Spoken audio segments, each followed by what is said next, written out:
Hello, kamusta po kayo? May kwento akong nais ibahagi sa inyo. Isipin mo ito, isang desperadong babae, 1 milyong piso at isang mafia king na ang puso ay gawa sa yelo. Akala natin simple lang ang usapan. Surrogate mother, 9 buwan ng pagbubuntis at pagkatapos maglalaho na parang bula.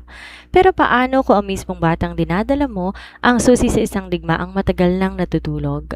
Paano kung ang pagpili sa iyo ay hindi dahil sa pagiging akma mo kundi dahil ikaw ang tinuturing nilang pain sa isang malaking patibong? Sa ating kwento, Surrogate to the Mafia King, hindi lang puso ang nakataya, dito ang katapatan ay may katumbas na dugo, at ang pag-ibig ay isang kahinaang maaaring ikamatay mo. Susubukan natin buksan ang mga sekretong pilit ibinaon sa nakaraan mula sa pagtataksil ng mga taong pinagkakatiwalaan hanggang sa katotohanang yayanig sa buong pagkatao ni Criselda. Isa ba siyang biktima ng pagkakataon o sadyang napili siya ng tadhana para maging sentro ng isang madugong laro? Ihanda ang inyong mga pandinig dahil sa bawat kabanata, magbabago ang inyong pananaw. Hindi lahat ng nakikita ay totoo at hindi lahat ng kalaban ay nasa labas. Ako si Miss Sandra at samahan ninyo ko sa paghukay sa madilim na mundo ni na Alexander at Criselda. Ang buhay mo ay hindi na sayo simula sa oras na pumasok ka sa munsong ito. Ikaw ay lalagyan lamang, isang sisidlan para sa aking tagapagmana. Huwag kang magkakamaling umasa ng pagmamahal dahil sa mundong to ang pag-ibig ay isang kahinaan na ikamamatay mo.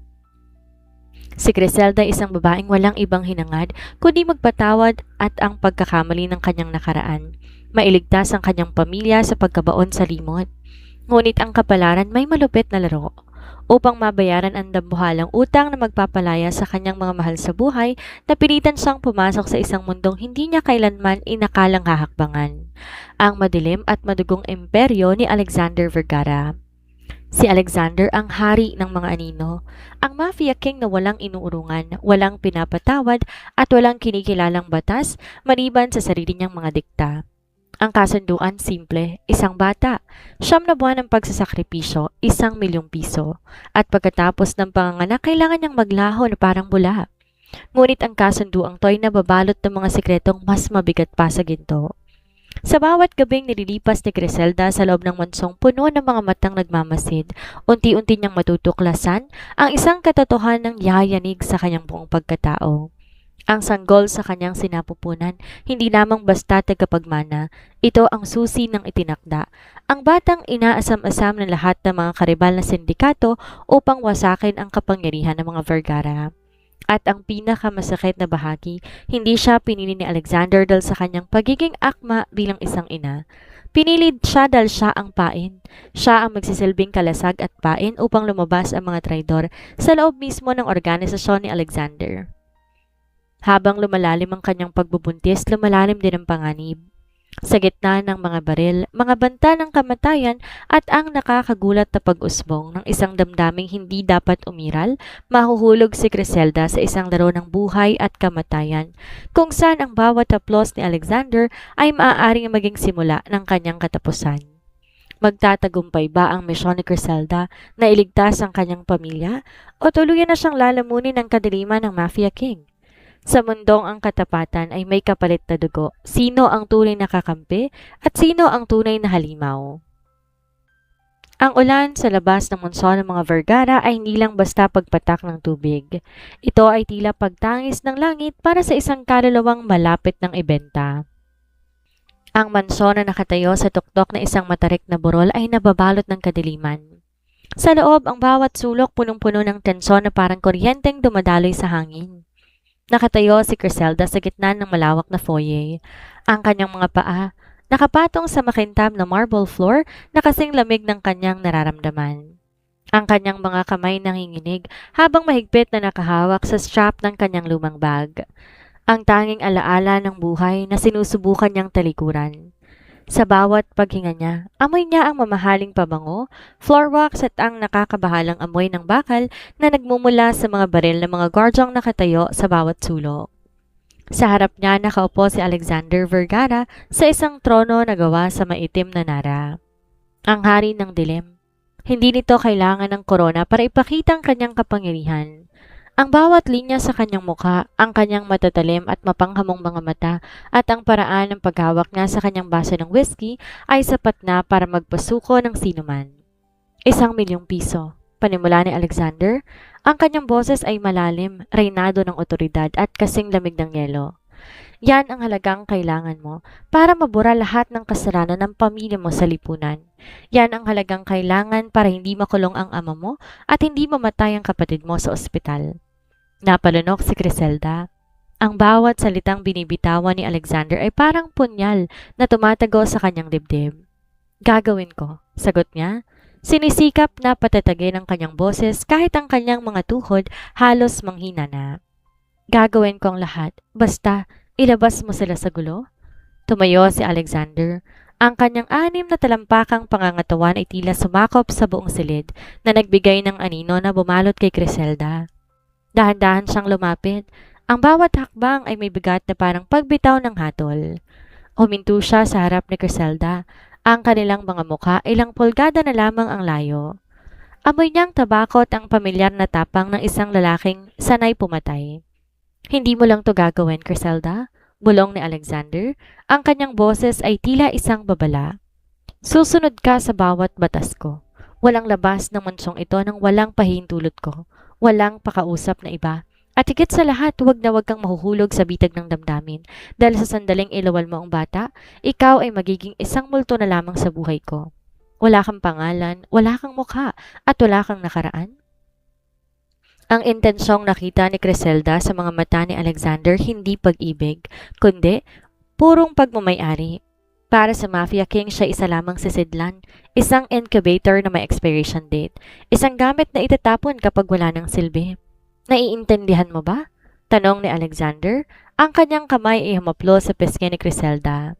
Ang haplos na yon hindi nagpaparamdam ng lambing, kundi na isang pangako ng pagkakulong. Tumango si Criselda bagaman sa kaloob-looban niya, isang bahagi ng kanyang pagkatao ang unti-unting namamatay. Naiintindihan ko. Mabuti. Humarap si Alexander sa kanyang kanang kamay na si Don Enrico. Ihanda ang kwarto niya. Siguraduhin walang makakalapit sa kanya nang hindi ko nalalaman. Ang unang buwan sa mansyon ng impyerno hindi dahil sa pisikal na trabaho kundi sa emosyonal na pagkakakulong.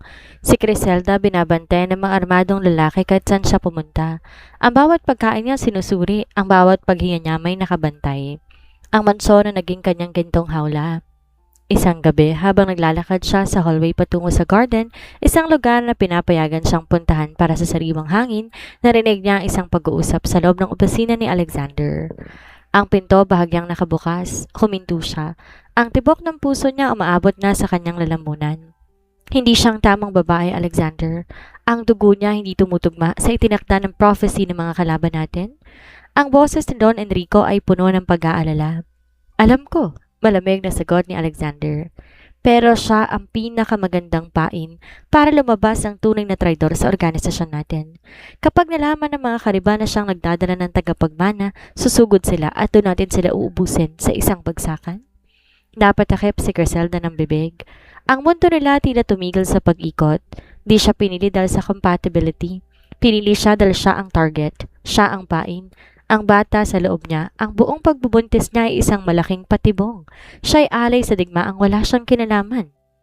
Sa dilim ng pasilyo, naramdaman ni Criselda ang tuloy na bigat ng kanyang sitwasyon.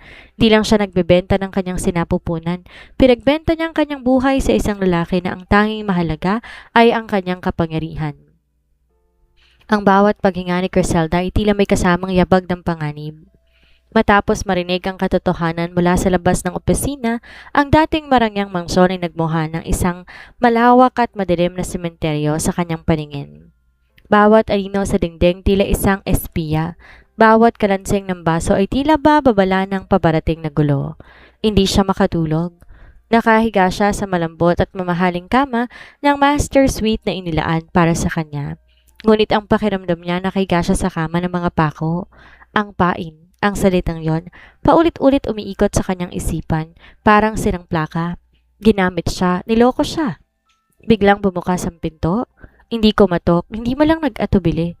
Pumasok si Alexander na parang may-ari ng bawat hibla ng hangin sa silid. Ang kanyang puting polo nakatiklop hanggang siko, nagpapakita ng mga ugat sa kanyang braso na sumasalamin sa kanyang pagiging dominante. Dala niya ang isang baso ng mainit na gatas. Hindi ka patulog, wika ni Alexander. Hindi to tanong kundi isang obserbasyon. Lumapit siya sa kama, pinatong ang gatas sa side table. Ang kanyang mga mata nananatiling misteryoso, parang karagatang malalim at mapanganib. Napabangon si Griselda, pilit tinatago ang panginginig ng kanyang mga kamay. Di ako makatulog, masyadong tahimik dito. Humakbang si Alexander ng mas malapit. Naupo siya sa gilid ng kama, sapat na malapit para maramdaman ni Griselda ang init ng katawan nito at ang amoy ng mamahaling tabako na humahalo sa kanyang cologne. Ang katahimikan sa bahay na ito ang tayong paraan para manatili kang buhay. Kapag marinig mo ang ingay sa labas, Griselda, huwag kang lalabas kahit anong mangyari. Tumingin si Griselda ng diretso sa mga mata nito. Sa pagkakataong to, hindi siya umiwas. Hindi ba't sabi mo ang dugo ko ay hindi naman tugma sa kailangan ninyo? Natahimik ang buong silid. Ang tayong naririnig ay ang mabigat na paghinga ng dalawa. Ang ekspresyon ni Alexander ay hindi nagbago, ngunit ang kanyang mga mata ay nanliit. Isang mapanganib na ningning ang sumilay doon. Sino nagsabi sa'yo niyan? Mariin niyang tanong. Narinig ko. Matapang na sagot ni Griselda, bagaman gustong-gusto niya lang tumakbo. Narinig ko ang usapan ninyo ni Don Enrico. Pinag-uusapan ninyo ang pain. Ako ba talaga ay surrogate lang? O ako ang pambala sa kanyo ninyo? Tumayo si Alexander, mabilis at marahas. Tinalikuran niya si Griselda at humarap sa malaking bintana na nakaharap sa madilim na kagubatan. Gusto mong malaman ang totoo? Ang totoo, wala kang choice, Griselda. Kahit pa sabihin kong ikaw ay pain. Ikaw ay pain na poprotektahan ko hanggang sa huling patak ng dugo ko. Hindi dahil mahal kita, kundi dahil kailangan ng batang nasa sinapupunan mo, ang isang inang hindi magtataksil. Lumapit siya muli kay Griselda at hinawakan ang kanyang baba ng mahigpit. Huwag kang maging mausisa. Ang curiosity ang pumatay sa libo-libong taong nagtangkang kalabanin ako. Huwag kang maging isa sa kanila. Paglabas ni Alexander, naiwang tulala si Griselda. Ang banta nito hindi lang hangin, ito ay isang realidad. Ngunit sa likod ng pagbabanta, may napansin si Griselda. Isang maliit na itim na kwintas na nalaglag sa kama nang maupo si Alexander. Pinulot niya ito. Isa tong maliit na locket. Nang buksan niya ito, nakita niya ang larawan na isang babaeng kamukhang kamukha niya, pero mas bata, mas masaya, at may bitbit na singsing na may tatak ng Pamilya Vergara. Sinong babaeng to? At bakit kamukha ko siya? Ang puzzle nagsisimulang mabuo at ang bawat piraso nagtuturo sa isang katotohanan na hindi inaasahan ni Griselda.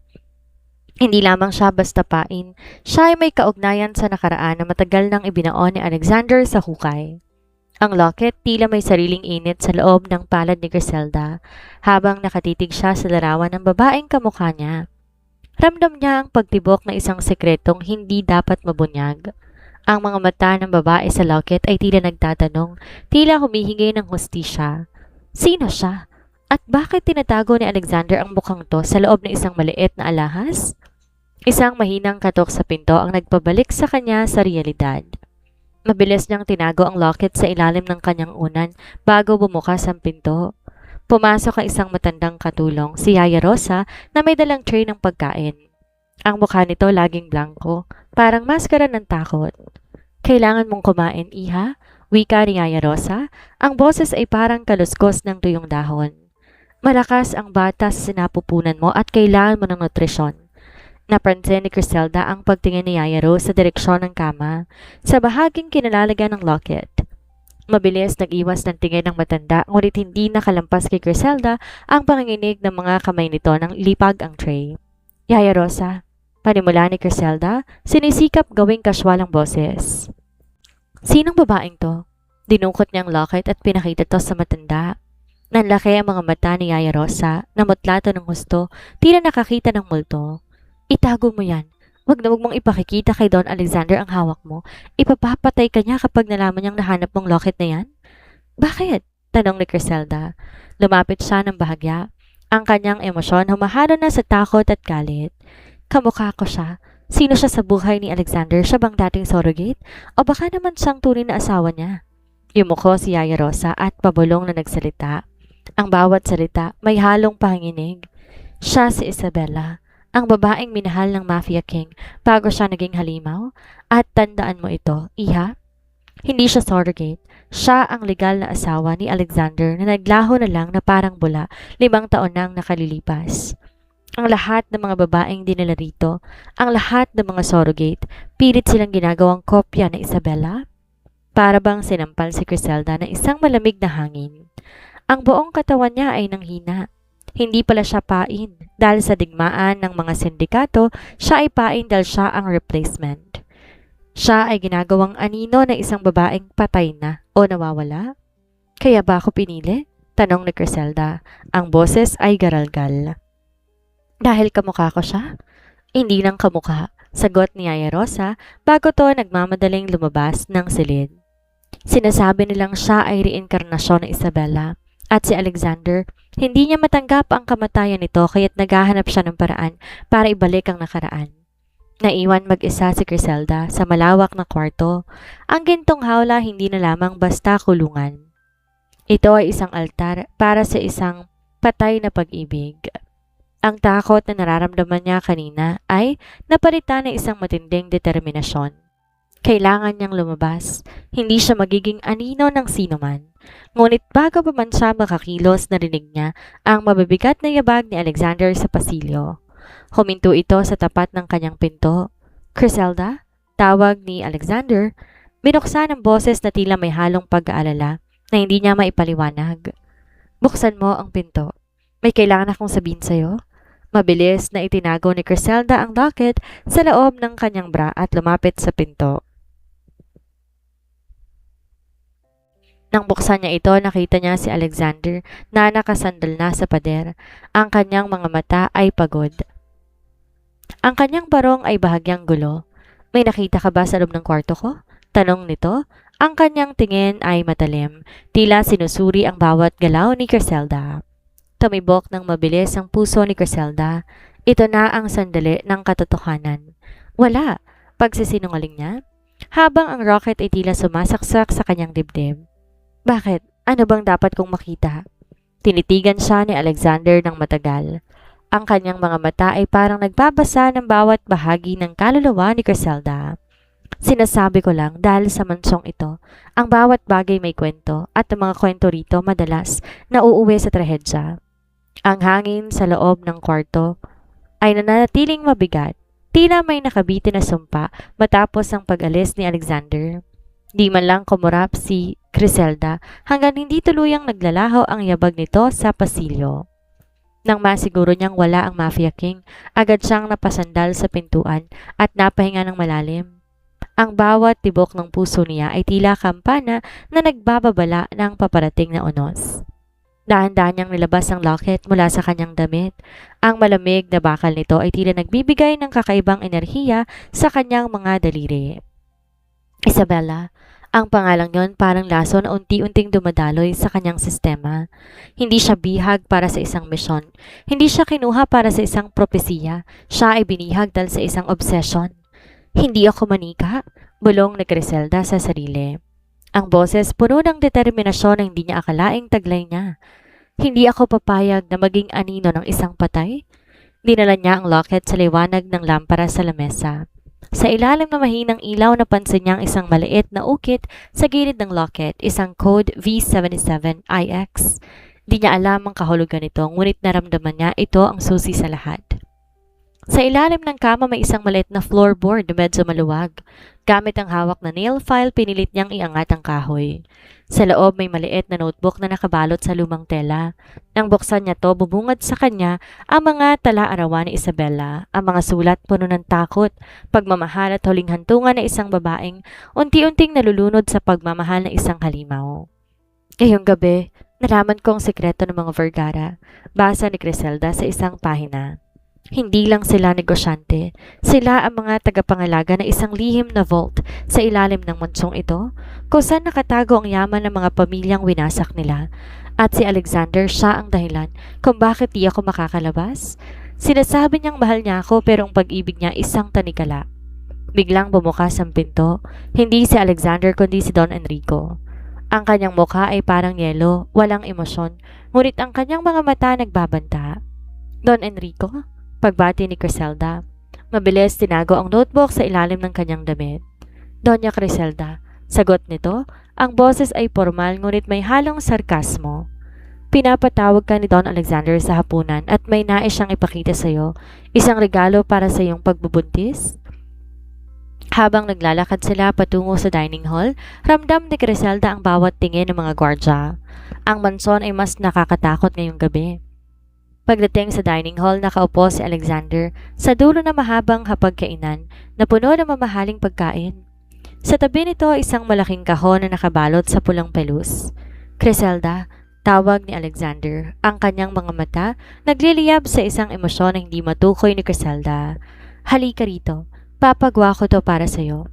Isang bagay na susuotin mo sa darating na pagdiriwang ng aming anibersaryo. Binuksan ni Criselda ang kahon. Ang tumambad sa kanya ay isang kwintas. Isang kopya ng kwintas na suot ni Isabela sa locket. Bakit mo to binigay sa akin? Tanong ni Criselda. Ang boses niya nanginginig sa galit. Tumayo si Alexander at lumapit sa kanya. Dahan-dahan niyang kinuha ang kwintas at ipinapaloob to sa leeg ni Criselda. Ang bawat haplos ito sa kanyang balat parang isang paso. Dahil ikaw ang aking bagong simula, Criselda. Gusto ko maging perpekto ka para sa akin. Tumitig si Criselda sa mga mata nito at sa unang pagkakataon, hindi siya natakot. Hindi ako si Isabela, Alexander, at hindi ako magiging siya.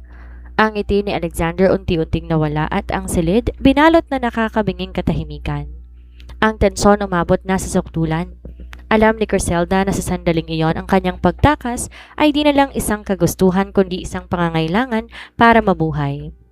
Ang salitang binitiwan ni Criselda, ang pagtanggi sa kanyang pagkakakinanlan bilang si Isabela ay parang bombang sumabog sa gitna ng hapagkainan. Ang mga kawal na nakatayo sa bawat sulok ay tila nagsitigas. Ang kanilang mga kamay otomatikong napunta sa hawakan ng kanilang mga barel. Si Alexander na nakatayo sa likuran ni Criselda hindi gumalaw. Ang kanyang mga kamay na kasalukuyan pang nakahawak sa kwintas na pinapasot niya kay Criselda tila naging yelo. Ang kanyang paghinga naging mabigat, naglalabas ng tunog na parang isang leon na handa ng sumunggab. Ulitin mong sinabi mo? Mahinang bulong ni Alexander. Ang boses nito hindi galit, ito ay mas nakakatakot. Ito'y boses na isang taong nawawala na sa katinoan. Huminga ng malalim si Criselda. Ang takot na dati niyang nararamdaman ay unti-unting napalitan ng isang malamig na kapangyarihan. Hindi ako si Isabela. Hindi ako anino ng babaeng kinulong mo sa nakaraan. Ako si Criselda at ang batang to ay hindi bunga ng isang obsession, kundi isang buhay na may sariling kinabukasan. Bigla, tinulak ni Alexander ang silya ni Criselda, dahilan upang matumba to sa sahig. Ang tunog ng nabasag na pinggan at kristal ay umalingaw-ngaw sa buong dining hall. Lumapit si Alexander, ang kanyang mukha naging maskara ng purong puot. Hinawakan niya ang mukha ni Criselda na napakahigpit, dahilan upang mapapikit ang huli sa sakit. Ikaw ang nagpasya na pumasok sa mundong ito, sigaw ni Alexander. Ang kanyang boses ay yumanig sa mga dingding. Ibenta mo ang inyong sinapupunan para sa pera? Ibinenta mo ang iyong pagkatao kaya huwag kang magmalinis pa sa akin na para bang isa kang biktima. Biktima ako, ganti ni Criselda. Tumutulo ang mga luha ngunit hindi siya umiwas ng tingin. Biktima ako ng kasinungalingan mo. Biktima ako ng pagiging iyong halimaw. Sa gitna ng tensyon, pumasok si Don Enrico. Ang kanyang kanang kamay ni Alexander na may dalang isang folder. Don Alexander, may problema sa labas. Ang mga karibal na sindikato, nalaman na nila ang tungkol sa iyong surrogate. Nagbabala sila. Isang oras na lang at ang mansyong ito ay paliligiran na nila. Natigilan si Alexander. Binitawan niya si Criselda at humarap sa bintana, kung saan tanaw ang mga ilaw ng mga sasakyan na unti-unting pumapalibot sa perimeter ng mansyon.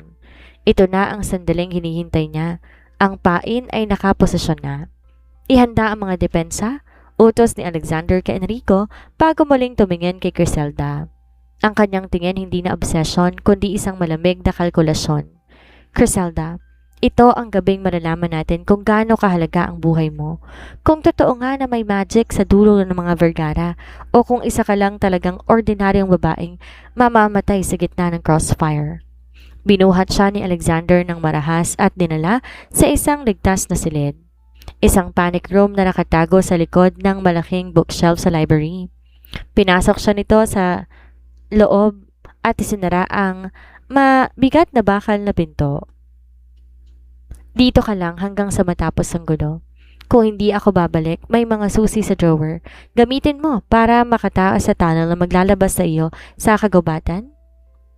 Naiwan si Griselda sa loob ng dilim. Ang panic room ay puno ng mga monitor na nagpapakita ng bawat sulok ng mansyon. Nakita niya sa screen ang pagpasok ng isang armadong lalaki, ang papalitan ng putok at ang pagiging brutal ng labanan. Ang mansyon ay naging isang madugong entablado. Habang nanonood, nakita ni Griselda si Alexander na sa gitna ng bakbakan. Hindi ito gumagamit ng baril. Nakikipaglaban ito gamit ang kamay, mabilis, brutal at walang awa. Ngunit may napansin si Griselda sa isang screen sa sulok. Si Don Enrico, ang kanang kamay ni Alexander ay hindi nakikipaglaban, sa halip kinakausap ito ang mga kalaban sa pamamagitan ng radyo. Si Don Alexander ang traidor. Ang monitor sa loob ng panic room nagpapakita ng magdugong palabas. Si Alexander ang kinatatakutang mafia king na babalot ng alikabok at dugo, habang ang mga tauhan ni Don Enrico dahan-dahang kinukubkob ang bawat pasilyo ng mansyon. Ramdam ni Griselda ang pagkinig ng sahig sa tuwing may sumasabog na granada sa labas. Nakita niya sa screen sa isang malinaw na pangyayari. Niabot ni Don Enrico ang isang device sa isa sa mga samalakay, isang remote detonator. Naiintindihan ni Griselda ang plano. Di lang nila gustong pasukin ng mansyon, gusto nilang pasabugin ang buong pundasyon nito habang nasa loob si Alexander. Hindi maaari, bulong ni Griselda. Ang kanyang kamay nanginginig nang hawakan niyang emergency console sa loob ng panic room. Alam niya kung mananatili lang siya rito, ligtas siya, ngunit tiyak na kamatay ni Alexander ang kasunod. Sa kabila ng lahat ng pagtrato nito sa kanya, ang pagkulong, ang pagturing sa kanya bilang replacement at kawalan ng respeto sa kanyang pagkatao, isang bahagi ng puso niyang tumututol na hayaan tong mamatay ng ganito. Bakit siya nakikipaglaban ng mag-isa? Tanong niya sa sarili. Dahil ba sa labis na pagmamahal sa alaala ni Isabella o dahil may mas malalim pa siyang dahilan? Di niya na hinintay ang sagot. Gamit ang intercom system ng mansyon na konektado sa panic room, pinindot ni Griselda ang main speaker. Alexander, naririnig mo ba ako? Don Enrico is the traitor. May hawak siyang detonator. Sa screen nakita ni Griselda ang pagtigil ni Alexander. Ang mafia king napatingin sa kisame. Sa speaker kung saan nanggagaling ang boses ni Griselda, sa loob na isang segundo nagtama ang kanilang mga paningin sa pamamagitan ng security camera. Nakita ni Griselda ang pagkabigla sa mata ni Alexander na agad na parita ng isang mapanganib na determinasyon. Sa isang mabilis na galaw, binitawan ni Alexander ang kanyang kalaban at bumunot ng baril. Sa isang putok, tumama ang bala sa balikat ni Don Enrico, dahilan para mabitawan nito ang detonator. Hindi mo na dapat gawin yon, Griselda, bulong ni Alexander na tila alam niyang naririnig siya nito. Sumiklab ang mas matinding palitan ng putok. Sa screen, nakita ni Griselda ang patagpo ni Alexander patungo sa kinaroroonan ng panic room. Ngunit hinarang siya ng tatlong lalaking armado ng mga submachine gun. Di nag-atubili si Alexander. Ginamit niya ang kanyang bilis at lakas. Isang sayaw ng kamatayan sa gitna ng mga bala. Ngunit ang di inaasahan ni Griselda, may isa pang sumalakay mula sa likod ni Alexander. Isang lalaking may hawak na kutsilyo. Bago pa man makalingon si Alexander, sumigaw si Griselda sa mic. Alexander, sa kaliwa mo! Dahil sa babala ni Griselda, nailaga ni Alexander ang saksak, ngunit bahagyang nasugatan ang kanyang braso. Ginamit ni Alexander ang pagkakataon para maubos sa mga kalaban. Nang matapos ang kaguluhan, humarap si Alexander sa security camera at tumitig ng diretsyo dito. Ang kanyang mukha puno ng dugo, ngunit ang kanyang mga matay nananatiling matalim at puno ng isang emosyon na hindi mapangalanan ni Griselda. Manatili ka sa loob. Utos ni Alexander sa pamamagitan ng mic. Hindi pa tapos ang laban? Naiwang nakatutok si Griselda sa screen. Nakita niya ang pagpasok ni Alexander sa silid kung saan nagtatago ang mga natitirang tauhan ni Enrico. Isang masakit na katotohanan ang bumungad kay Griselda. Ang lalaking to ay isang halimaw, oo, ngunit siya rin ang isang tao sa mundo na ito na may kapasidad na protektahan ang kanyang kinabukasan. Habang nagpapatuloy ang laban sa labas, may narinig si Griselda na mahinang kaluskos sa ilalim ng panic room. Tunnel. Ang tunnel na nabanggit ni Alexander. Hindi ito isang exit para sa kanya. Ito ay isang access point na ginagamit ng mga traidor para makapasok sa loob ng kanyang pinagtataguan. Nagsimulang gumalaw ang sahig. Ang mga traidor ay hindi lamang papasok sa pinto, papasok sila sa ilalim ng kanyang paanan. Ang sahig ng panic room ay yumanig. Hindi ito dahil sa pagsabog sa labas kundi dahil sa pagbukas ng isang sekretong hatch sa ilalim mismo ng alpombra. Bago pa man makatago si Griselda, dalawang lalaki na ang lumitaw mula sa kadiliman ng tunnel.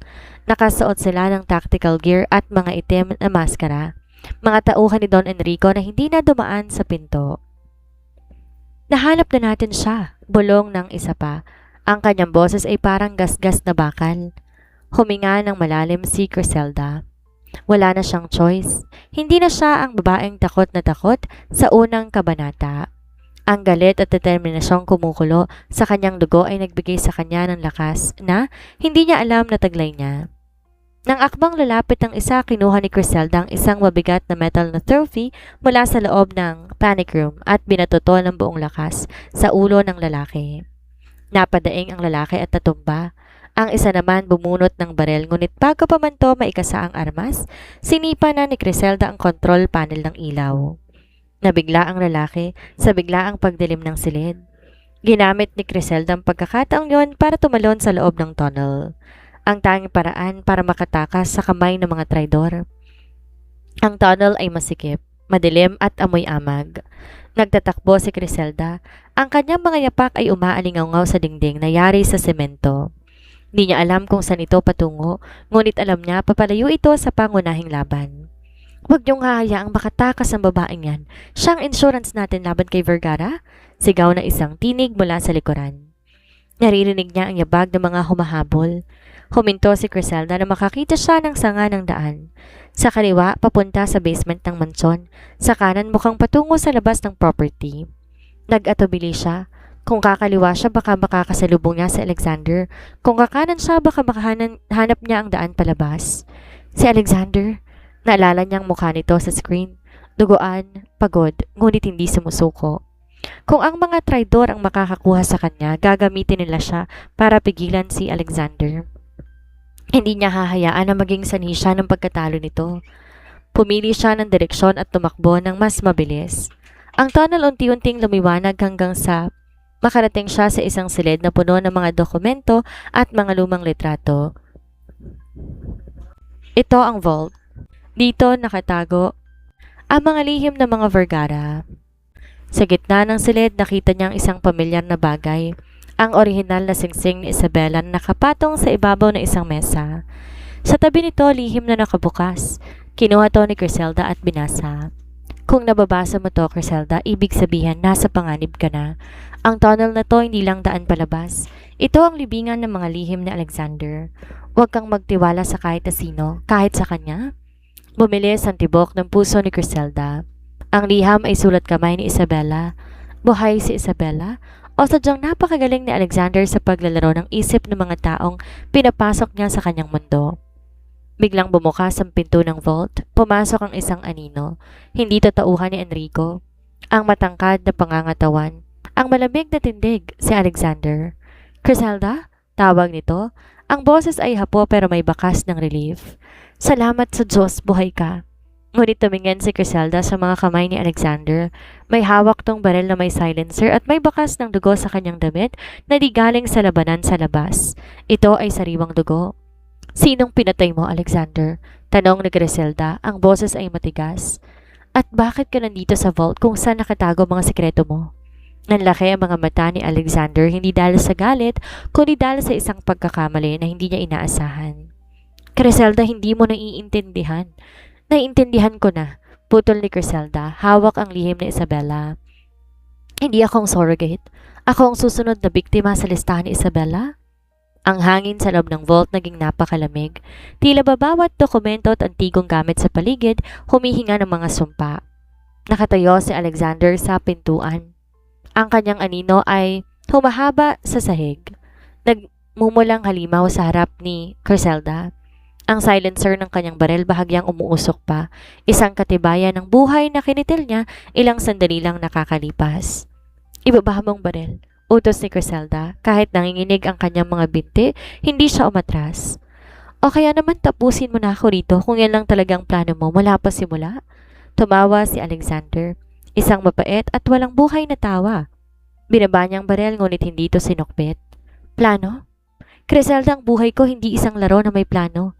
Ito ay isang seri ng mga pagkakamaling hindi ko na maitama.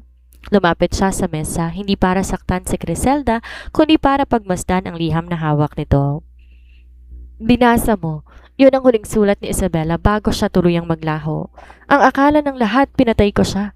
Akala ng mundo akong halimaw na nagluklok sa kanya sa impyerno. Hindi ba? Hamon ni Griselda. Nakita ko ang mga gamit niya, ang pagtrato mo sa akin na parang kopya niya. Obsession ang tawag dyan, Alexander, hindi pag-ibig. Natigilan si Griselda. Anong ibig mong sabihin? Ang apelido mo, Griselda, hindi aksidente ang pagkakapili ko sa'yo. Paliwanag ni Alexander habang binubuksan ang isang hidden compartment sa mesa. Kumuha siya ng isang file at tinagis to kay Griselda. Binuksan ni Griselda ang folder. Ito ay mga dokumento ng kanyang sariling pamilya. Ang kanyang ama, na kinikilala niyang isang hamak na manggagawa, ay dating pinuno pala ng isang sindikatong kaaway ng mga Vergara. Ang utang na nagtulak sa kanya para maging surrogate hindi pala utang sa bangko, kundi isang ransom na matagal nang hinihingi ng mga Vergara kapalit ng buhay ng kanyang pamilya. Isabella was the daughter of your father's right-hand man, patuloy ni Alexander. Ginamit nila si Isabella para pasukin ang buhay ko, para paslangin ako. Nang malaman kong katotohanan, hindi ko siya pinatay. Pinili niyang umalis dalang lahat ng lihim ko at isinumpa niyang pamilya ko. Ang batang dinadala mo hindi ito basta tagapagmana. Ito ang dugo ng dalawang pamilyang nagwawasak sa isa't isa. Para kay Griselda, parang gumuho ang mundo. Ang kanyang pagkatao, ang kanyang nakaraan, at ang kanyang kasalukuyan na isang malaking kasinungalingan. Hindi siya biktima ng isang mafia king lamang, siya ay biktima ng isang digmaang dugo na nagsimula pa bago siya isilang. Kaya mo ko kinuha? Para gawin akong hostage? Tanong ni Griselda, ang boses ay halos pabulong na. Kinuha kita dahil ikaw ang tanging paraan para tapusin ang sumpa, sagot ni Alexander. Lumapit siya. Ang kanyang mga mata ay nagmamakaawa na hindi pa nakikita ni Griselda. Kapag ipinanganak ang batang to, magkakaroon ng truce sa pagitan ng pamilya ko at ng pamilya mo, pero kailangan mo kong pagkatiwalaan. Si Don Enrico matagal na siyang nagtatrabaho para sa tatay mo. Biglang yumanig ang buong gusali. Isang malakas na pagsabog ang nagmula sa itaas. Alam nila hindi na magtatagal ang manson. Ang mga tauhan ni Enrico ay pumasok na sa tunnel. Griselda, kailangan mong lumabas sa daang ito. Tinuro ni Alexander isang sekretong exit sa likod ng vault. Tumakbo ka, huwag kang lilingon. Dadalhin ka ng tunnel sa safe house sa kabilang bayan. Paano ka? Tanong ni Griselda. Tumingin si Alexander sa pinto, handang harapin ang mga kalaban. Ako ang humarap sa sumpa at ako ang tatapos nito. Iligtas mo ang bata, Griselda. Yan lang ang tanging bagay na hihingin ko. Sa sandaling yon, ang halimaw na nakilala ni Griselda ay naglaho. Ang natira na lamang ay ang lalaking handang magsakripisyo para sa kinabukasan ng isang batang hindi pa man lamang niya nakikita. Ang tunnel hindi lamang madilim. Ito ay humihinga ng kamatayan.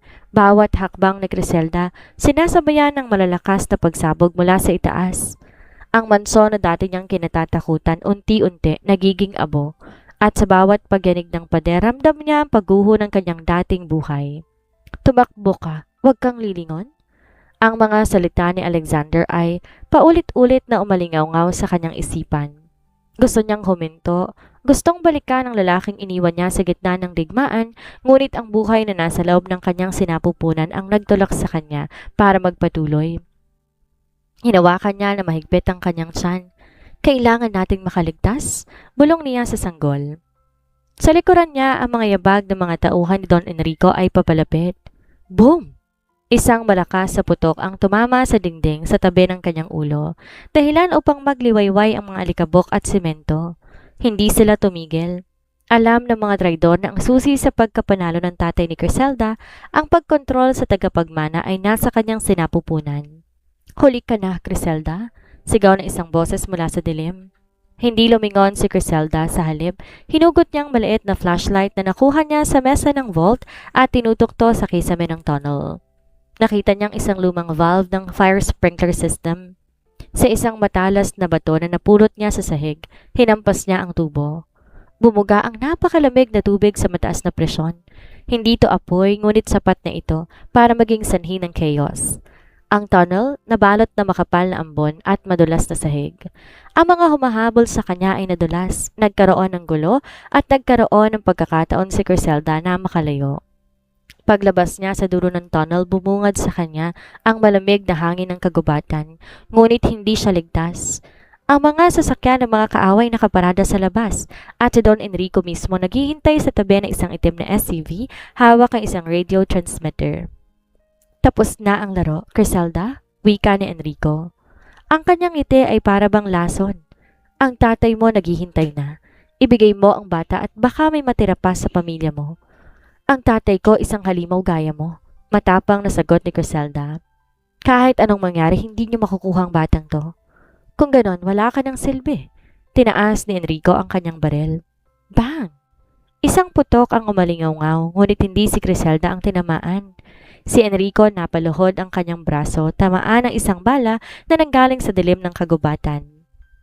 Mula sa mga puno, lumitaw si Alexander, duguan, puno ng galos at ang kanyang damit punit-punit na dahil sa labanan, ngunit ang kanyang mga matay nananatiling apoy. Huwag mong susubukang hawakan ng babaeng yon, boses ni Alexander na parang kulog. Nagsimula ang isang madugong palitan ng putok. Sa gitna ng kagubatan, sa ilalim ng liwanag ng buwan, na bahagyang nababalot ng usok mula sa nasusunog ng manson, si Alexander ay nakikipaglaban ng mag-isa laban sa 10 armadong lalaki. Si Griselda ay nagtago sa likod ng isang makapal na puno. Pinapanood ang lalaking dati niyang kinatatakutan na ngayon nagsisilbing kanyang kalasag. Bawat galaw ni Alexander presiso, bawat putok may katapat na buhay. Ngunit hindi siya makalapit kay Griselda dahil sa dami ng mga balang ipinapaulan sa kanya. Alexander! Sigaw ni Griselda nang makita niyang naubusan na to ng bala at pinapalibutan na siya. Sa isang huling pagtatangka, nagdesisyon si Griselda. Kinuha niyang isang maliit na lighter mula sa kanyang bulsa, regalo ni Alexander para sa mga emergency, at sinindihan na isang pile ng tuyong dahon at gasolina na tumagas mula sa nasirang sasakyan ni Enrico. Ang apoy ay mabilis na kumalat. Gumawa ng pader na apoy sa pagitan ni Alexander at ng mga tauhan ni Enrico. Ang apoy ay naging simbolo ng kanilang pagtakas. Sa gitna ng init at gulo, hinablot ni Alexander ang kamay ni Griselda. Tara na! Tumakbo sila patungo sa ilalim ng kagubatan. Iniwan ang manson na naglalagablab. Ang mundo nila nagbago na. Hindi na sila basta Mafia King at surrogate. Sila ay dalawang kaluluwang nagkakaisa sa gitna ng impyerno. Ang lamig ng gabi sa gitna ng kagubatan ay kabaliktaran ng nagbabagang manson na tanaw pa rin nila mula sa malayo. Ang usok na nagmumula sa kanilang sinunog na nakaraan nagsisilbing tabing sa ilalim ng buwan. Huminto sila sa isang abandonadong kubo na natagpuan ni Alexander sa dulo ng isang masukal na trail. Pagpasok nila, agad na bumagsak si Alexander sa isang lumang kahoy na upuan. Ang kanyang braso may malalim na sugat mula sa isang bala at ang kanyang mukha puno ng tuyong dugo. Alexander? Mahina ang tawag ni Griselda.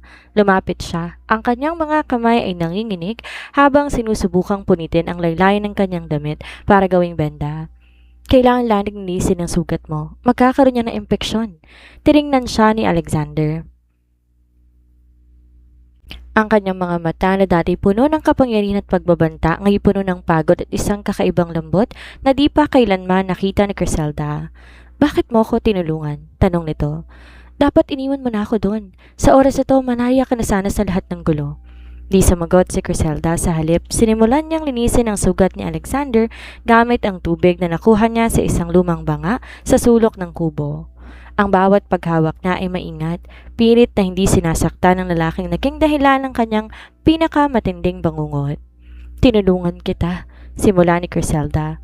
Ang kanyang boses ay mahina ngunit may diin. Dahil sa loob ng ilang buwan na yon, nakita ko isang bahagi mo na pilit mong tinatago. Ang halimaw na nakikita ng lahat ay pilit pinoprotektahan ng mga taong mahal niya. At dahil ayoko maging responsable sa pagkamatay ng taong ama ng batang nasa sinapupunan ko. Napatigil si Alexander.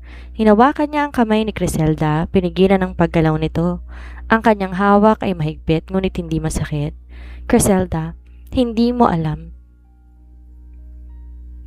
Ang pasanin ko, ang pagiging mafia king hindi kapangyarihan, ito'y isang bilangguan. Ang batang nasa sinapupunan mo ang unang liwanag na pumasok sa madilim kong mundo.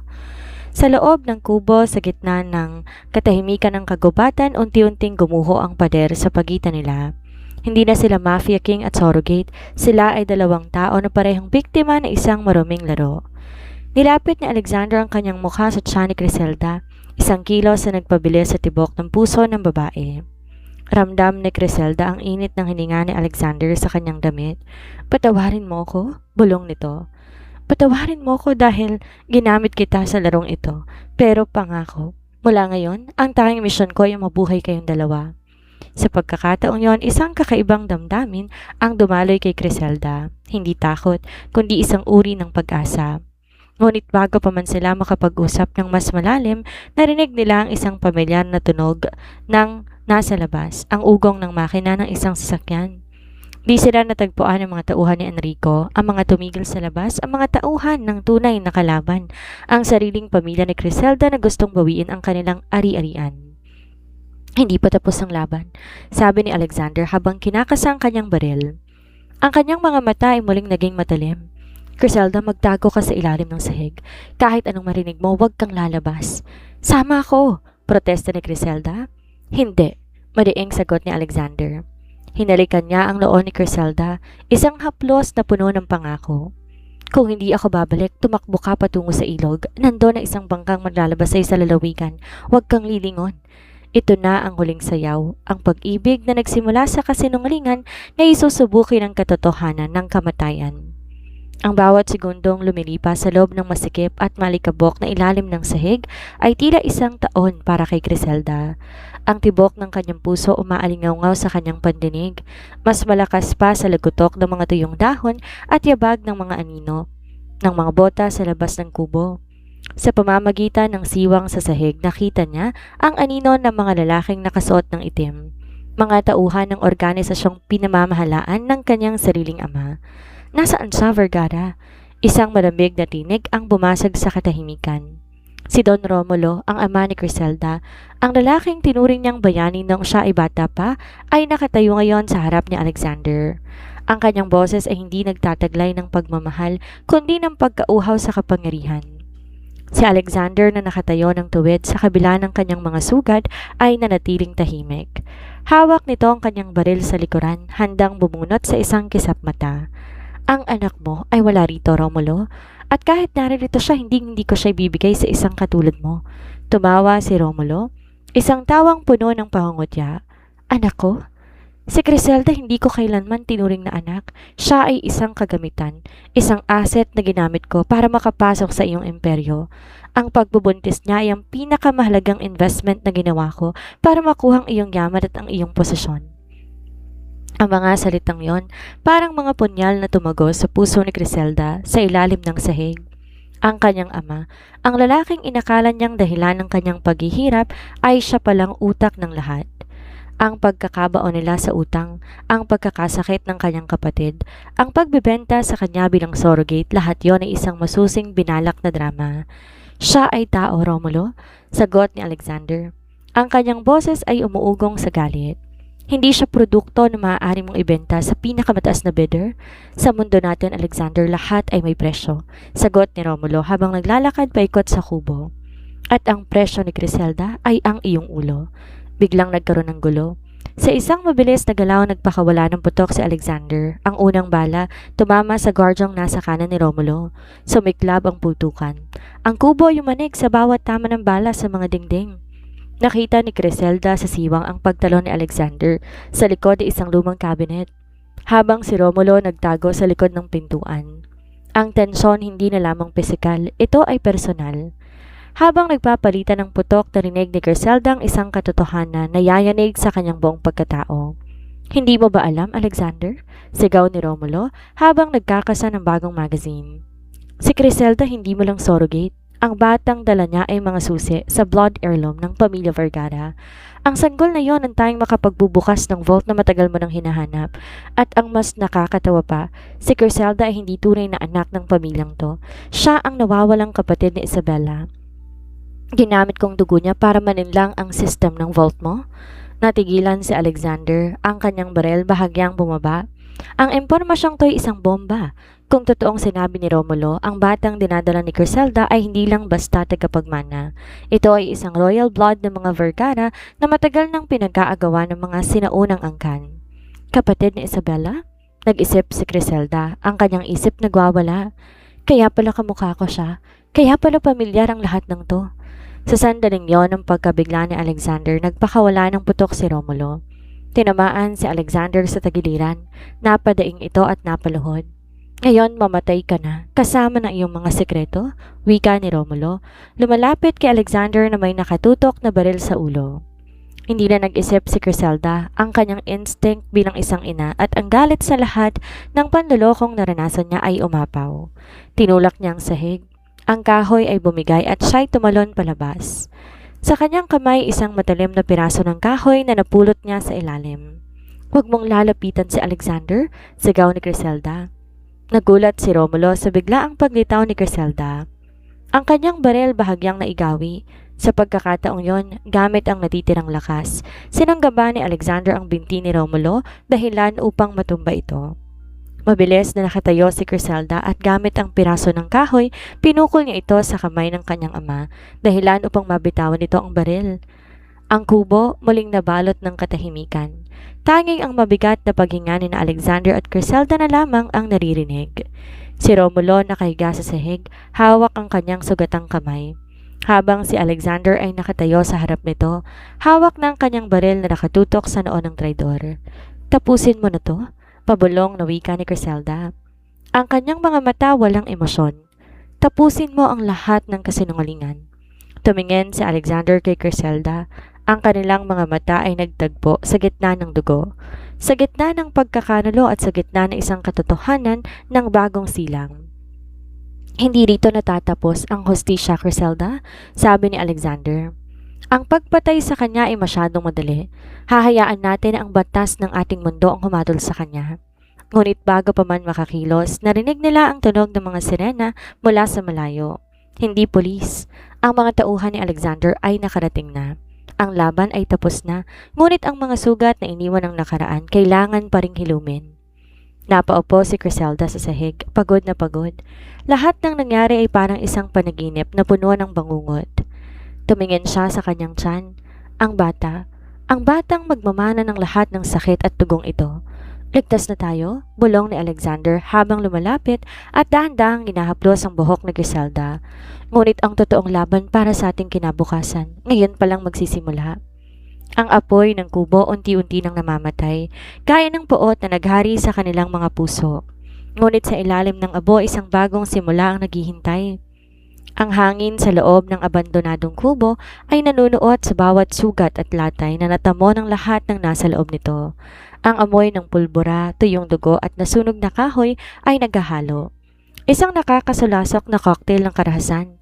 Si Don Romulo na dating kinatatakutang leader ng mga sindikato nakaupo na ngayon sa sahig. Ang kanyang mga kamay nakatali gamit ng isang makapal na alambre. Ang kanyang paningin nakapako kay Griselda, ang anak na tinuring niyang kagamitan, ngunit ngayon nagpabagsak sa kanyang buong imperyo. Griselda, panimula ni Romulo, ang boses ay paos ngunit may bakas pa rin ang pagmamalaki. Akala mo ba tapos na to? Ang dugong nananalaytay sa iyo ay hindi basta-basta. Ang pamilyang pinaglilingkuran mo ngayon, ang mga Vergara, ay ang dahilan kung bakit naglaho ang iyong ina. Sa tingin mo ba patatawarin ka ng tadhana sa pagpanig mo sa halimaw na pumatay sa iyong pagkatao? Hindi sumagot si Griselda. Ang bawat salita ni Romulo ay parang mga langgam na gumagapang sa kanyang balat. Sinusubukan lasunin ang kanyang isip. Ngunit ang kanyang tingin na natiling matatag. Nakatuon kay Alexander na nakasandal sa dingding, pinipilit pigilan ang pagdurugo ng kanyang tagiliran. Tumahimik ka, putol ni Alexander. Ang kanyang boses ay mahina ngunit may otoridad na nagpapatigil sa kahit sinong makakarinig. Ang mga kasinungalingan mo'y sapat na para maghatid sa iyo sa impyerno. Di na kailangan ng mga salita.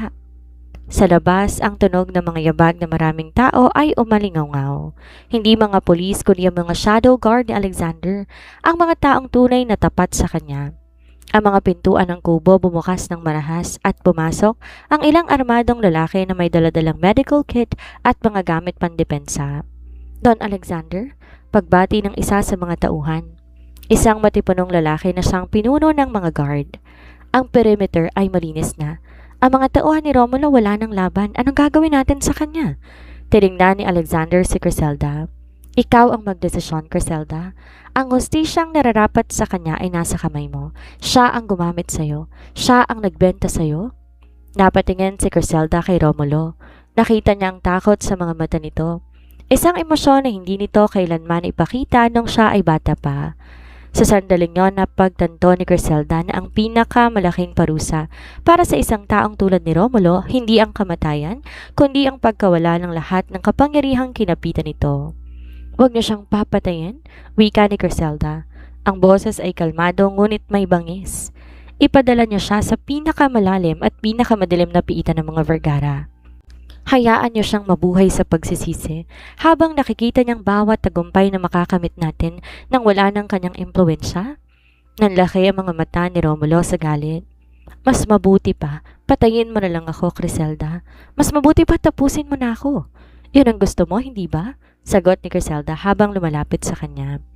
Gusto mong mamatay bilang isang martir na iyong sariling kasakiman. Hindi kita bibigyan ng kasiyahang yon.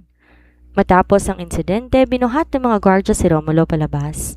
Habang hinihila siya, nagpatuloy ang kanyang sigaw at sumpa, ngunit unti-unti nitong nilalamon ng ingay na mga sasakyang umaandar sa labas. Naiwan mag-isa si Alexander at Griselda sa loob ng kubo. Ang tensyon unti-unti napalitan na isang pagod na katahimikan. Lumapit si Alexander kay Griselda. Ang kanyang paggalaw ay dahan-dahan at masakit. Hinawakan niya ang pisngi nito, tinitigan bawat anggulo ng kanyang mukha. Hindi mo kailangan maging matapang sa harap ko, Griselda, bulong ni Alexander. Alam kong pagod ka na, alam ko nasasaktan ka. Sa wakas, bumigay si Griselda.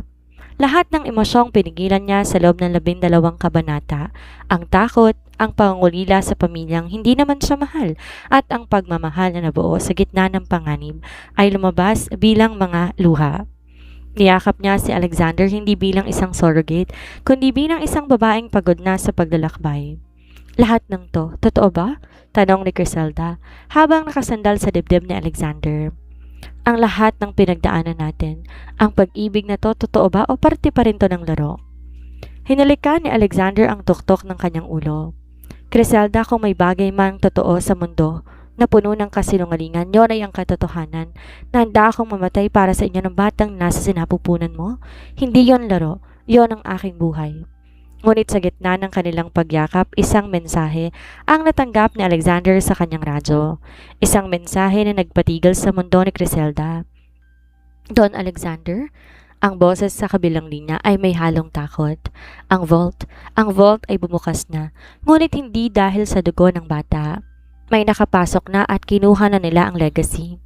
Ang pamilya ng inyong ina ay hindi pa natatapos. Napatingin si Alexander kay Griselda. Ang kanyang mga mata puno ng isang bagong panganib. Hindi pa tapos ang laban? Ang tuloy na sumpa kakasimula pa lamang. Ang silid biglang naging malamig at ang hangin tila nagkulang sa oksiheno. Ang mensahe ng radyo ay isang sentensya ng kamatayan para sa kanilang sandaling kapayapaan. Ang legacy, ang lihim na kayamanan at kapangyarihan ng mga Vergara na inakalang nakatago lamang sa isang physical na vault ay di na pala basta bakal at dokumento. Ito ay ang susi sa kontrol ng buong underworld sa buong bansa. Si Alexander na ilang sandali pa ay nakayakap kay Griselda ay biglang bumitaw. Ang kanyang mga mata ay naging parang yelo, ang bawat bakas ng lambot na palitan na isang mapanganib na focus. Kinuha niyang radyo at nagbigay ng utos sa kanyang mga tauhan gamit ang isang kodigong hindi pamilyar kay Griselda. Lockdown lahat ng exit points. Ipadala ang Alpha Team sa main vault. Huwag niyong hayaang makalabas ang sino man, kahit sino pang makaharap ninyo. Tumingin si Alexander kay Griselda. Ang kanyang ekspresyon puno ng pag-aalala na pilit niyang tinatago sa likod ng kanyang pagiging Mafia King. Griselda, hindi pa tayo ligtas dito. Ang pamilya ng ina ko, ang mga Montenegro, hindi sila mga ordinaryong sindikato. Sila ang mga arkitekto ng lahat ng kaguluhang to. Matagal na silang nagmamasid sa atin, naghihintay sa mahinang depensa natin. Montenegro? Tanong ni Griselda, ang kanyang boses ay nanginginig. Ang pamilyang binanggit ni Don Romulo bago siya kinuha? Sila ang tunay na nagmamanipula sa lahat, sagot ni Alexander habang kinakasa ang kanyang baril. Ginamit nilang inyong ama para makuha ang tiwala ko. Ginamit nilang locket ni Isabella para guluhin ang isip ko. Ngayong kinuha na nila ang legacy. Kung di natin to mababawi sa loob ng 24 na oras, ang buong organisasyon ko ay babagsak at ang batang dinadala mo ay magiging target ng bawat hitman sa bansa. Tumayo si Griselda kahit pa nanghihina ang kanyang mga tuhod. Hindi ako magtatago, hindi na. Kung ang batang ito ang susi sa lahat, kailangan nating mabawi ang legacy. Naglakad sila palabas ng kubo kung saan naghihintay ng isang convoy ng mga itim na SUV. Ang paligid na babalot ng makapal na hamog at ang bawat puno ay tila ba nakatagong mga mata na nagmamasid sa kanila. Sa loob ng sasakyan, binuksan ni Alexander ang isang digital tablet na nagpapakita ng live feed mula sa loob ng mansyon na ngayon ay isa na lamang guho. Tingnan mo to, sabi ni Alexander. Pinapakita ang screen kay Griselda. Sa monitor, nakita nilang isang grupo ng mga lalaking nakasuot ng puting suit, ang mga Montenegro. Sa gitna nila ay isang babaeng may tindig na kasing talim ng labaha. Siya si Victoria Montenegro, ang lola ni Alexander at ang babaeng tinuturing na matriarch of death. Hawak niya isang maliit at antigong kahon na gawa sa obsidian. Iyon ang legacy, bulong ni Alexander.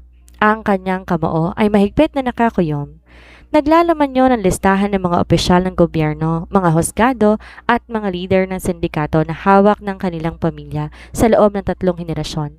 Kapag naisa publiko nila ang listahang iyon, magkakaroon ng digmaan sa lahat ng antas ng lipunan. Habang nagbabaybay sila sa madilim na kalsada, isang pagsabog ang yumanig sa kalsada sa kanilang harapan. Tumagilid ang kanilang sasakyan at nagtuloy-tuloy ito sa gilid ng bangin. Ang huling nakita ni Griselda bago siya nawalan ng malay ay ang mga anino ng Montenegro na lumalapit sa kanyang sasakyan. Nang magkamalay si Griselda, nakatali na siya sa isang upuan sa loob ng isang malaking warehouse. Sa kanyang harapan nakaupo si Victoria Montenegro, hinihiwang isang mansanas gamit ang isang kutsilyong pilak. Napaka-inosente ng iyong mukha, iha, wika ni Victoria. Ang boses tila musika pero puno ng kamatayan. Kahit ano pang pilit ni Alexander na itago ka, ang dugo hindi nagsisinungaling. Ikaw ay kapatid ni Isabella, ang iyong pagkatao ay isang insulto sa aming angkan. Anong gusto ninyo? Tanong ni Griselda. Pilit kumakawala sa mga tali. Gusto ko ang bata. Direktang sagot ni Victoria. Ang bata sa iyong sinapupunan ay hindi lang tagapagmana ni Alexander. Sila ang huling dugo ng nagtataglay ng karapatan para buksan ang pangalawang vault. Ang vault na naglalaman ng ginto ng ating mga ninuno at pagkatapos wala na siyang silbi. Sa kabilang bahagi ng warehouse, nakita ni Griselda si Alexander na nakagapos din, bugbog sarado at duguan. Hindi na to ang Mafia King na nakilala niya. Ito ay isa ng tila preso na naghihintay na lamang ng hatol. Alexander! Sigaw ni Griselda. Tumingin si Alexander sa kanya. Ang kanyang mga matay nagbibigay ng isang huling mensahe. Huwag kang susuko. Victoria? Sabi ni Alexander. Ang kanyang boses mahina ngunit may diin. Ang legacy na kinuha mo, hindi yon ang totoong listahan. Ang totoong legacy ay hindi nasa loob ng kahon na yan. Tumawa si Victoria. Talaga? Kung gayon nasaan? Nasa kanya. Sagot ni Alexander sabay tingin kay Griselda. Sa sandaling yon, naramdaman ni Griselda ang isang kakaibang kirot sa kanyang tiyan. Hindi sakit kundi isang init. Isang liwanag ang nagmula sa kanyang sinapupunan. Isang misteryosong enerhiya na hindi maipaliwanag ng agham o ng kahit anong mahika. Ang warehouse biglang nayanig. Ang mga ilaw ay nagsimula ng pumutok at ang mga bakal sa paligid nagsimulang mag-vibrate. Ano to? Sigaw ni Victoria, ang kanyang mukha na puno ng takot. Ang bata sa sinapupunan ni Griselda. Ang bata na inakala nilang susi lamang ay isang puwersang hindi nila kayang kontrolin. Ang legacy ay hindi isang listahan, ito isang buhay na kapangyarihan. Ang warehouse unti-unting nilalaman na isang hindi maipaliwanag na tensyon. Ang liwanag na nagmumula sa sinapupunan ni Griselda ay hindi isang ordinaryong liwanag. Ito ay tila isang pulsasyon ng enerhiya na sumasabay sa bawat tibok ng kanyang puso. Ang mga metal na bagay sa paligid, mga barel, kadena at kahit ang mga bakal ng haligi ng gusali ay nagsisimulang manginig. Tila may respeto sa kapangyarihang unti-unting nagigising. Si Victoria Montenegro na ilang segundo lang ang nakalipas ay puno na ng pagmamalaki at pangungutya ay maputla na ngayon. Ang kanyang mga kamay na dati matatag sa paghawak ng kutsilong pilak ay nanginginig na. Imposible, bulong niya sa sarili habang umaatras papalayo sa kinaroroonan ni Griselda. Ang alamat, ang sumpa, hindi ito maaaring maging totoo? Si Alexander, bagaman nakagapos at sugatan, ay nakaramdam ng isang kakaibang koneksyon. Alam niya sa kanyang puso na hindi ito isang sumpa, kundi isang proteksyon. Ang bata sa loob ni Griselda hindi lang bunga ng kanilang pag-ibig. Ito ang pagsasanib ng dalawang makapangyarihang angkan na matagal nang naghahanap ng balanse. Ang enerhiyang nagmumula kay Griselda ay para bang isang kalasag na humaharang sa anumang masamang balak ng mga Montenegro. Victoria, wika ni Alexander, ang kanyang boses ay naging malalim at puno ng banta. Sinabi ko na sa'yo, hindi mo to kayang kontrolin. Ang dugo ng mga Vergara at ang lakas ng mga Montenegro pinagsama sa isang buhay na hindi mo kailanman magagapi. Di na nakapagpigil si Victoria. Sa huling pagtatangka na bawiin ng kanyang otoridad, inutusan niya ang kanyang mga tauhan. Patayin niyo silang dalawa, ngayon din. Ngunit ang mga tauhan na dati takot sa utos ng kanilang matriarch hindi nakagalaw. Ang enerhiyang nilalabas ni Griselda tila bumuo na isang invisible na harang sa buong warehouse. Bawat hakbang na subukan nilang gawin nagiging sanhi ng panghihina ng kanilang mga tuhod. Ang mga baril na nakatutok sa magkasintahan hindi pumutok. Ang mga mekanismo nito ay tila nag-jam sa ilalim ng pressure ng kakaibang enerhiya. Hindi niyo ako matatalo? Sigaw ni Victoria sabay bunot na isang maliit na detonator mula sa kanyang bulsa. Kung di ko makukuhang legacy, wala nang makakakuha nito. Pipindutin sana ni Victoria ang detonator upang pasabugin ang warehouse. Ngunit, bago pa niya to magawa, isang malakas na pagsabog ng liwanag ang nagmula kay Griselda. Isang alon ng enerhiyang tumama sa paligid na parang isang shockwave. Lahat ng salamin sa loob ng warehouse ay nagkapira-piraso. Ang detonator sa kamay ni Victoria biglang uminit at natunaw, naging isang pirasa ng walang silbing bakal. Napahinga si Victoria sa sahig, halatang nagulantang sa nangyari. Ang kanyang mga tauhan sa takot na baka silang susunod na matupok ng kakaibang lakas ay nagmadaling magsipagtakbuhan palabas ng warehouse. Iniwan ang kanilang leader sa kanyang kinalalagyan. Si Griselda, pagod na pagod sa nangyari, dahan-dahang nawala ng malay. Bago pa siya bumagsak sa simento, mabilis siyang sinalo ng isa sa mga shadow guard ni Alexander na nakalagpag sa harang. Griselda! Sigaw ni Alexander. Sa sobrang adrenaline, nagawang maputol ang sariling gapos gamit ang matalim na piraso ng metal na napulot sa sahig. Tumakbo tungo kay Griselda. Di alintana ang kanyang mga sugat.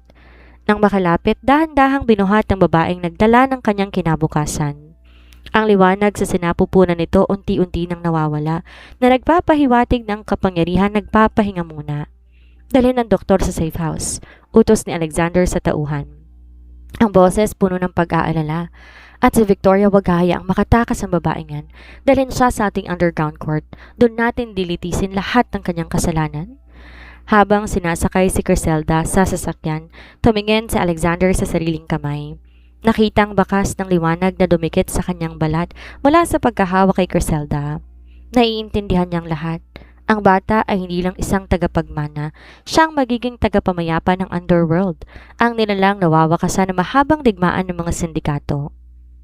Habang umaandar ang sasakyan palayo sa warehouse, tumingin si Alexander sa bintana, minamasdan ang nagbabagong skyline ng lungsod. Bawat gusali, bawat kalsada, bawat anino, tila nagbago ng kahulugan para sa kanya. Di na siya ang mafia king na naghahangad ng kontrol, siya na ang tagapangalaga ng isang himala.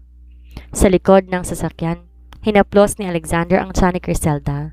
Ligtas ka na, bulong niya, kahit di siya maririnig ng babae, at di ko hahayaang may mananakit pa sa'yo kailanman. Ang langit sa labas nagsimula ng magkulay kahel, senyales ng pagdating ng bukang liwayway. Ang mahabang gabi ng Vergara malapit nang matapos, ngunit sa paglabas ng araw alam ni Alexander mas marami pang pagsubok ang darating. Ang mga Montenegro hindi basta-basta susuko at ang mundo ng underworld hindi madaling magbago. Subalit sa pagkakataong to hindi siya nag-iisa. May kasama na siyang dahilan para mabuhay ng tapat at may kasamang protektahan na higit pa sa kanyang sariling buhay. Ang kabanatang to ng kanilang buhay nagtapos sa gitna ng pagkawasak ng Montenegro. Ngunit ang susunod na kabanata ay ang pagsisimula ng isang bagong pag-asa. Ang unang sinag ng araw. Dahan-dahang tumago sa bintana ng Safe House Alpha. Isang lihim na kuta ni Alexander na matatagpuan sa gitna ng matatayag na kabundukan. Matapos sa naganap na trahedya at tigmaan sa warehouse, ang katahimikan ng lugar ay nagsisilbing gamot sa mga sugat na natamo ng bawat isa. Si Griselda ay gising na. Nakaupo sa harap ng bintanang tanaw ang malawak na kagubatan. Ang kanyang pakiramdam ay kakaiba. Ang enerhiyang nararamdaman niya sa warehouse ay wala na. Parang isang dormant na bulkang natulog muli sa loob ng kanyang sinapupunan. Hindi ba siyang babaeng pumasok sa mansyon ng mga Vergara na may takot sa bawat anino? Ngayon taglay niya ang katapangan ng mga Vergara na may takot sa bawat anino na nakaligtas sa impyerno. Bumukas ang pinto. Pumasok si Alexander bitbit ang isang tray ng pagkain. Ang kanyang mga sugat ay nakabenda na. At kahit may bakas pa rin ang pagod sa kanyang mga mata, ang aura ng pagiging halimaw ng underground ay napalitan ng isang pagiging tagapangalaga. Kailangan mong kumain, bungad ni Alexander habang ilalapag ang tray sa hapag. Malakas ang bata at kailangan mo ng enerhiya para sa inyong dalawa. Tumingin si Griselda sa kanya at sa pagkakataong to hindi siya umiwas. Ano na ang susunod, Alexander? Matapos ang lahat ng to, ano na ang mangyayari sa atin? Naupo si Alexander sa tapat niya. Hinawakan nito ang kanyang mga kamay. Ang bawat haplos ay may dalang pangako. Ang mga Montenegro nakakulong na. Ang ating mga alyansa sa underworld nagbago na rin. Sa loob ng ilang linggo, magkakaroon ng pagpupulong lahat ng pamilya, hindi para sa digmaan, kundi para sa isang kasunduan. Ipapahayag ko ang pagtatapos ng aking pagiging Mafia King sa paraang nakasanayan natin. Mula ngayon, ang Vergara Empire magiging isang lehitimong organisasyon na tututok sa proteksyon at pag-unlad, hindi sa karahasan. At paano mga taong hahamon sa'yo? Tanong ni Griselda. Haharapin ko sila bilang ama at asawa, hindi bilang isang kriminal, sagot ni Alexander. Gusto kong lumaki ang anak natin sa mundong hindi niya kailangan matakot sa bawat sulok. Ang mga salitang yon, musika sa pandinig ni Griselda. Ngunit bago pa sila makapagpatuloy, isang tawag ang dumating sa kanyang telepono mula kay Yaya Rosa, ang katulong na nagligtas sa kanya nung siya ay bihag pa. Griselda, iha? Boses ng matanda sa kabilang linya. Ang mga dokumentong iniwan ni Isabella, nahanap kong huling pahina. Hindi lang tutungkol sa vault, ito ay isang testamento. Nakasaad dito lahat ng ari-arian ng pamilya Vergara at Montenegro, automatikong mapupunta sa magiging anak ninyo sa sandaling siya ay isilang.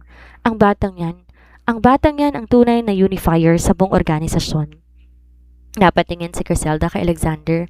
Narinig din ang huling sinabi ni Yaya Rosa sa pamamagitan ng speakerphone. Ang tadhana hindi lang sila pinagtagpo, sila ay tinalaga para sa responsibilidad na mas malaki pa sa kanilang sarili. Lumipas ang mga buwan ng mabilis. Ang gulo sa underworld unti-unting nag-normalize. Ang mga Montenegro nilitis at nabilanggo habang buhay sa isang pasilidad malayo sa sibilisasyon. Ang pangalan ng mga Vergara hindi na kinatatakutan dahil sa dugo, kundi ginagalang dahil sa kanilang pagbabago. Sa araw ng pagsilang ng kanilang anak, ang mansyon ay hindi na isang kuta ng baril kundi isang tahanan na puno ng liwanag. Si Griselda nakahiga sa kama, pagod pero puno ng ligaya. Sa kanyang mga bisig ay ang isang sanggol na lalaki na may mga matang tila may taglay na karunungan na lagpas sa kanyang edad. Alexander, tawag ni Griselda sa kanyang asawa. Anong ipapangalan natin sa kanya? Tiningnan ni Alexander ang kanyang mag-ina. Ang matigas na puso ng Mafia King tuluyang natunaw. Ipapangalan natin siya kay Lian. Ang pangalang kinuha sa pinagsamang pangalan nating dalawa at ang kanyang gitnang pangalan ay Vergara para sa bagong simulan dinala niya sa ating pamilya. Si Lian Vergara tila ngumiti. Isang maliit na galaw na nagpatawa sa dalawa. Sa labas, ang bukang liwayway nagbibigay ng liwanag sa buong lupain. Ang mga ibon nagsisimulang umawit at ang hangin ay sariwa, malayo sa usok ng nakaraan. Nakatayo si Alexander sa balkonahe, tanaw ang buong lupain. Di na siya nagmamasid para sa mga kaaway. Nagmamasid siya para sa kinabukasan. Bawat bahagi ng nakaraan, ang kasinungalingan, ang pagtataksil at ang dugo, naging pundasyon ng isang matatag na bukas. Tapos na ang gabi, Criselda, wika ni Alexander habang bumabalik sa loob ng silid. Oo, sagot ni Criselda habang hinahaplos ang pisngi ng kanilang anak. Ngunit ang ating kwento ngayon palang magsisimula. Ang surrogate to the Mafia King ay hindi na lang tungkol sa isang kasunduan ng dugo. Ito'y tungkol sa pag-ibig na nagawang baguhin ng isang halimaw at magbigay pag-asa sa isang biktima. Ang pamilya nila ay simbolo ng bagong pag-asa sa isang mundong minsang naging madilim. Habang yakap ni Criselda si Lian, naramdaman niya isang bahagyang init na nagmumula sa bata. Ang kapangyarihan ng legacy ng katago sa loob ng kanyang maliit na katawan. Hindi niya to kailangan katakutan dahil ngayon meron na siyang katuwang. Isang lalaking dating hari ng mga anino na ngayon handang maging hari ng kanilang tahanan. Ang madilim na kasaysayan binaon na sa limot. Ang mga armas itinapon na, ang mga baril naging alaala lamang na isang mundong hindi na nila babalikan. Ang kanilang buhay naging nobela na ang bawat pahina ay puno ng pagmamahal, katotohanan at pangakong hindi matitibag. 5 taon ang nakalipas mula nung gabi ng huling labanan. Ang mansyon ng mga Vergara na dati kuta ng mga armadong gwardya, puno na ngayon ng buhay, halakhak at amoy ng mga sariwang rosas. Ngayon ang araw ng matagal nang hinihintay ng buong underworld, ang araw ng pag-iisang dibdib ni na Alexander at Criselda. Sa loob ng suite, abala si Criselda sa pag-aayos ng kanyang suot na gown. Isang disenyong puno ng mga detalyadong lace at Swarovski crystals na kumikinang sa bawat galaw niya. Ngunit mas nakuha ang atensyon niya na isang munting boses sa gilid. "Mommy, look! I'm a big boy now!" Pumasok si Lian, ang kanilang anak. Suot nitong isang maliit na tuxedo na kamukhang-kamukha ng sa kanyang ama. Ang kanyang buhok maayos na nakasuklay at ang kanyang mga matay nagniningning sa excitement.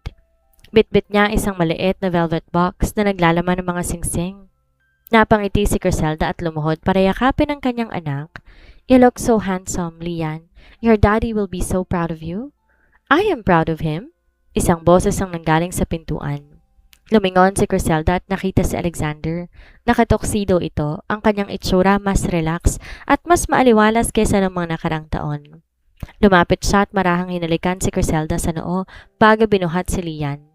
"Ready to give the rings to your daddy and mommy, partner?" Tanong ni Alexander sa kanyang anak. "Yes, daddy," sigaw ni Lian. Nang magsimula ang seremonya, ang tugtog ng biolin ay umaalingaw-ngaw sa hangin.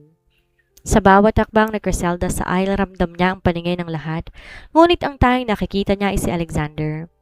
Sa harap ng altar, ramdam niya ang init ng kamay nito nang hawakan siya nito. "Criselda?"